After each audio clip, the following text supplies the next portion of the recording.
तो ये हैं वो चार मुद्दे जो तेजस्वी यादव को मुख्यमंत्री बना देंगे। ये हैं वो चार मुद्दे जिसके बदौलत तेजस्वी यादव अपने पिता लालू प्रसाद यादव के तर्ज पे ही बिहार को लीड करने वाले हैं और बिहार में अपनी सत्ता कायम करने वाले हैं। आखिर ये चार मुद्दे हैं कौन से, उसी के बारे में मैं आज बातचीत करने वाला हूं। लेकिन उससे पहले मेरा परिचय जान लीजिए। मेरा नाम है रजत और आप जनता जंक्शन देख रहे हैं।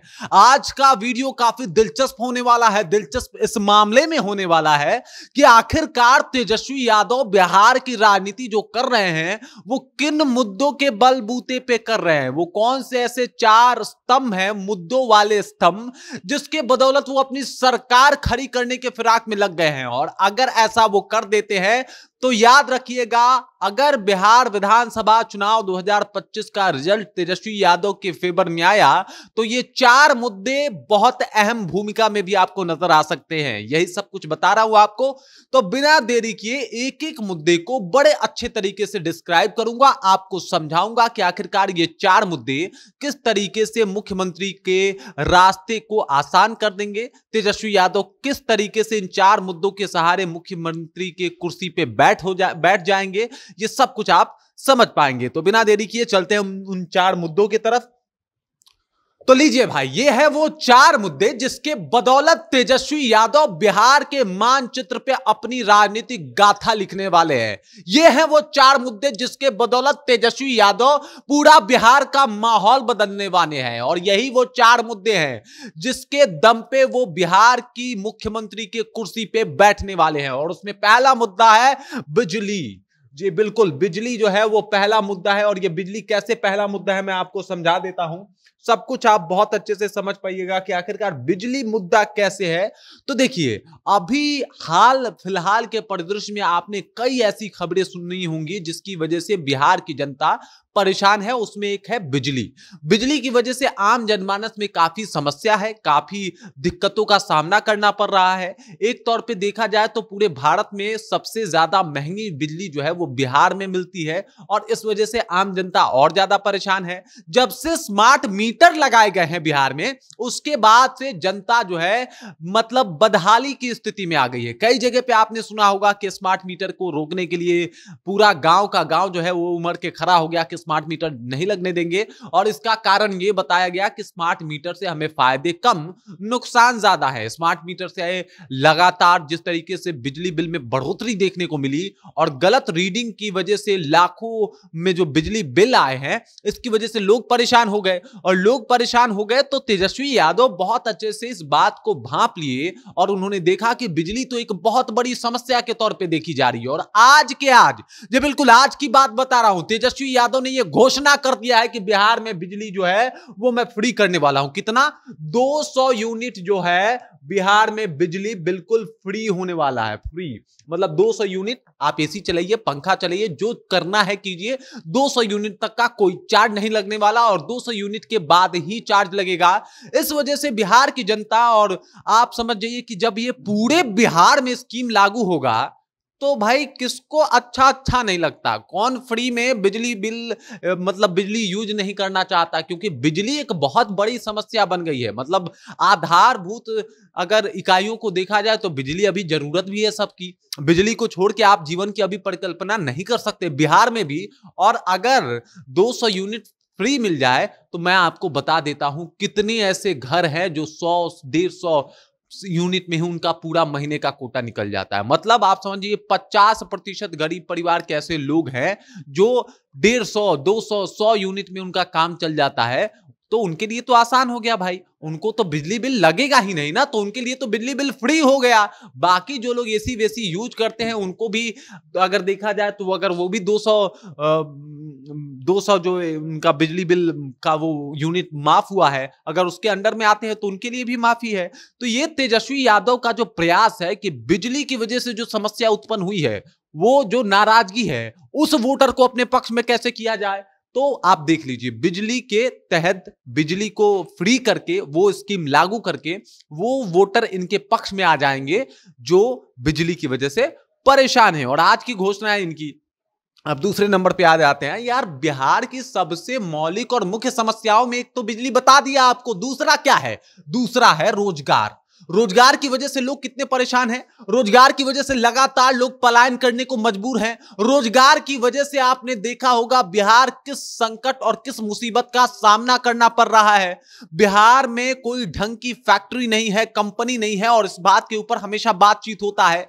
तेजस्वी यादव पिछले विधानसभा चुनाव में ही यह वादा किए थे कि पहले कलम से हम 10 लाख रोजगार देंगे, और उनकी सरकार नहीं आती है। उसके बाद वो नीतीश कुमार के साथ सरकार में आते हैं, और नीतीश कुमार के साथ सरकार में आते हैं 17 महीने के कार्यकाल में 3 लाख नौकरियां देते हैं। तेजस्वी यादव का यह दावा है कि हमने 3 लाख नौकरी मात्र 17 महीने के कार्यकाल में दे दिया है, और आने वाले विधानसभा चुनाव में अगर वो जीतते हैं तो वो जो पहले कलम से आपने सुना था 10 लाख, उसको तो वो करेंगे ही, इससे भी बेहतर कुछ सोच रहे हैं कि भाई रोजगार के लिए किस तरीके से फैक्ट्री लगाई जाए।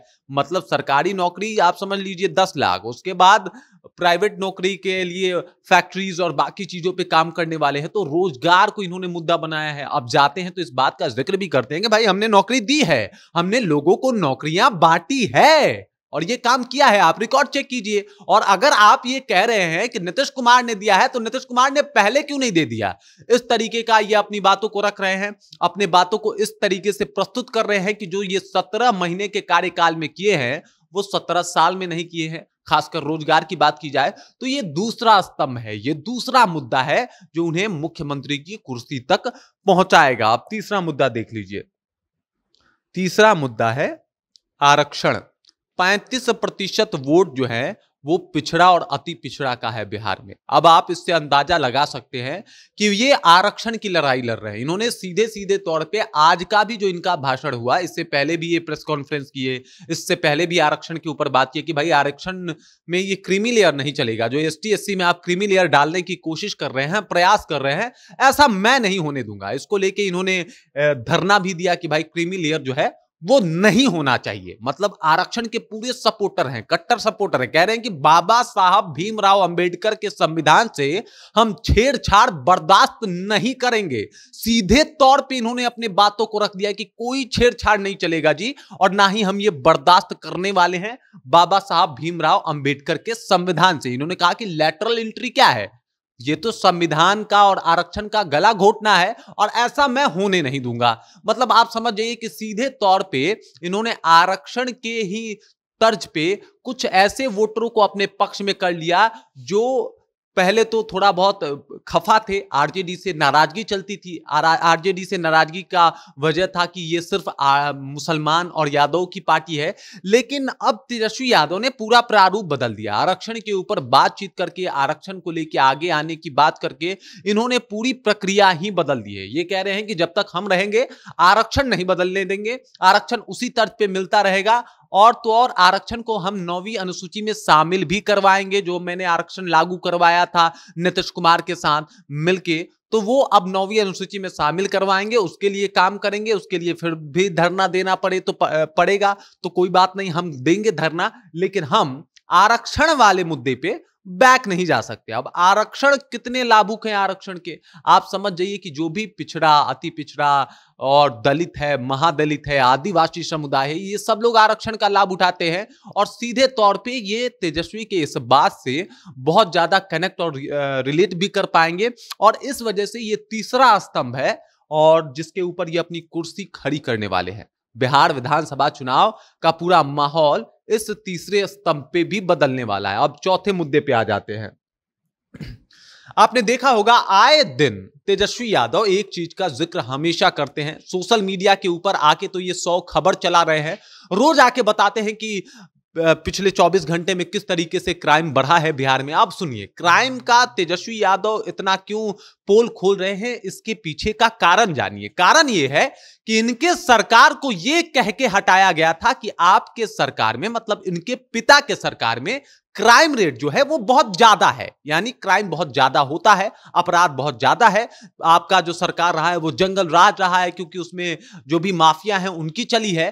तो अब तेजस्वी यादव आके रोज न्यूज पढ़ के बताते हैं, लिखते हैं अपने पोस्ट पे कि भाई फला जगह लूट हुआ, फिलहा जगह इस तरीके की महिलाओं के साथ जो समस्या हो रही है वो नहीं रुक रही है, अपराध नहीं रुकने का नाम ले रहा है, बैंक डकैती, रॉबरी, ये सब कुछ हो रहा है।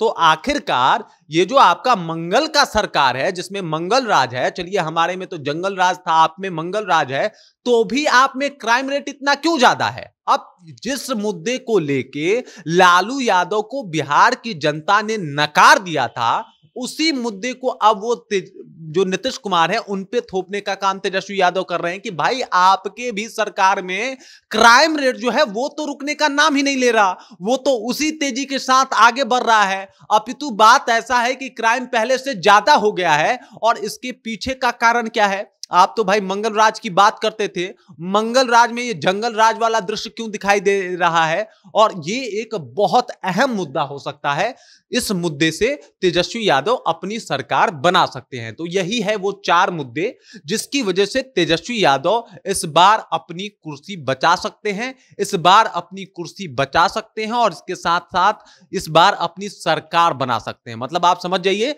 Tejashwi Yadav full on mode में है। बिजली वाली समस्या हो गई, आप समझ लीजिए रोजगार की समस्या हो गई, आरक्षण के मामले पे बोल रहे हैं, और क्राइम रेट पे तो नीतीश कुमार का धागा खोल रहे हैं। ये सब कुछ बताता है कि तेजस्वी यादव जिस तर्ज पे इस बार बिहार विधानसभा का चुनाव लड़ रहे हैं, इससे इनकी कुर्सी का राह जो है, मुख्यमंत्री बनने का राह जो है वो आसान हो जाएगा।